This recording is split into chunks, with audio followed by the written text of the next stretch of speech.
And ఇంకోటేంటంటే sir, ప్రతి భూమికి ఆధార్ లాగా భూధార్ కూడా ఇస్తున్నారు కదా! సో, లీగల్‌గా చూడొచ్చా? లేకపోతే రేపెప్పుడన్నా ఎవరైనా వచ్చి ఇది నా భూమి అని చెప్పేసి కేసేస్తే లీగల్‌గా ఫైట్ చేయొచ్చా? స్కోప్ ఉందా? మేడం ఇప్పుడు ఉన్న ఉన్న భూమికి నెంబర్ ఇస్తున్నారు. మనిషికి ఆధార్ నెంబర్ ఉన్నట్టే భూధార్ నెంబర్ని ఇస్తున్నారు. దానికి లీగల్ శాంక్టిటీ ఉన్నట్టే, ఖచ్చితంగా చట్టబద్ధత ఉన్నట్టే. నాది అని గుంజుకోవడానికి ఏం లేదు. ఎందుకంటే పుస్తకాలు ఇప్పుడు లింకులు అన్నీ ఉంటాయి.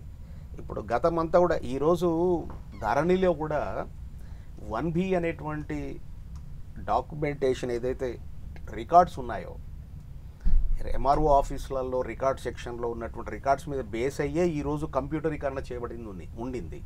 సో దాన్ని బేస్ అయ్యే ఫర్దర్ ముందుకు వెళ్తూ ఉంటుంది.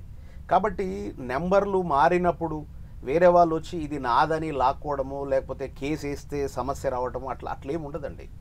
అట్లేం ఉండదు. పర్ఫెక్ట్గా పాసు పుస్తకంలో కూడా మ్యాప్ ప్రింట్ చేసి ఇస్తామని చెప్తున్నారు. ఇది మామూలు విషయం కాదు. అది ఎవరు పక్కన అంటే ఒక భూమి ఉన్నదనంటే ఎటువైపు ఏ యాంగిల్లో ఉంది, దాని ఒక రకంగా పొడి అని కూడా పిలుస్తారు. గతంలో పిలిచేవాళ్ళు, మధ్యలో అది గ్యాప్ వచ్చింది. ఏ సర్వే నెంబర్లో ఎటువైపున ఎంత విస్తీర్ణంలో ఉన్నది అంటే, నా చిన్నప్పుడు నేను చూశాను, మా ఇంట్లో కొన్ని పొడికి సంబంధించిన సర్వే నెంబర్ల మ్యాపులు ఉన్నాయి. మా నాన్న అప్పుడు సర్వేర్లతో గీపిచ్చి ఎంఆర్ఓతో సంతకాలు పెట్టించి ఉంచారు. అవి సబ్మిట్ చేస్తే అప్పుడు లోన్లు ఇచ్చేవాళ్ళు. ఆ సర్వే నెంబర్లో ఎటువైపు ఆ భూమి ఉందో అక్కడ డ్రాయింగ్ వేసి సర్వేరు గీసిస్తే ఎంఆర్ఓ గారు సైన్ చేసి ఇస్తే అవి సబ్మిట్ చేసేవారు బ్యాంక్లో. అట్లా ఇప్పుడు ల్యాండ్ మొత్తం కూడా పాస్ పుస్తకాలలో మీ ల్యాండ్ ప్రింట్ అయ్యి వస్తుంది ఈ మ్యాపులతో సహా అని చెప్తున్నారు. చూడాలి, అది కూడా అది కాస్త అద్భుతమే అనిపిస్తుంది చూడటానికి. వినడానికైతే చాలా అద్భుతంగానే ఉంది. ఏ మేరకు ప్రాక్టికల్గా సాధ్యం అవుతుంది అనేది మనం వెయిట్ అండ్ సీ అనే దీంట్లో ఉంది మేడం. అండ్ ఇంకోటి ఏంటంటే సార్, ఇంతకుముందు మీరు చెప్పినట్టు ఇప్పుడు కొంతమంది జాలిగుణంతో వాళ్ళ సొంత భూములైనా సరే కౌలు చేసుకోవడానికి పేదలకి ఎన్నో ఇయర్స్ నుంచి ఇస్తూ ఉంటారు. సో వాళ్ళు ఇది నా భూమి అని చెప్పేసి కేసు వేస్తే ఇప్పుడు మీరు అన్నట్టు కబ్జాదారు అనే ఆప్షన్ తీసేశారని చెప్తున్నారు. సో అప్పుడు ఓనర్ ఏం చేయాల్సి ఉంటుంది? లీగల్గా ఎలా ఫైట్ చేయాల్సి ఉంటుంది ఒకవేళ ఇది భూమి నాది అని చెప్పి కౌలు చేసుకునే రైతు కేసు వేస్తే?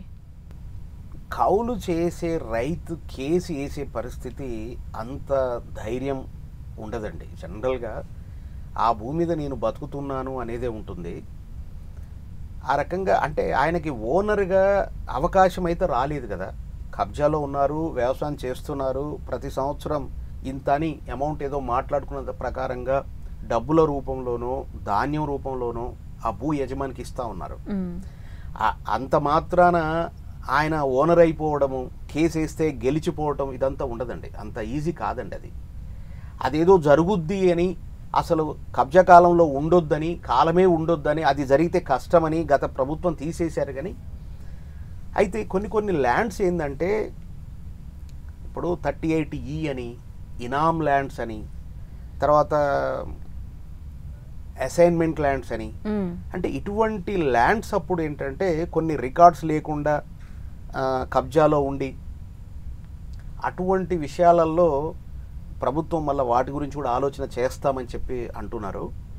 కానీ మీరు అన్నట్టుగా కౌలుదారులు కౌలుకు తీసుకున్నటువంటి వారేం శాశ్వతంగా ఉన్నది ఏం కాదు కదా.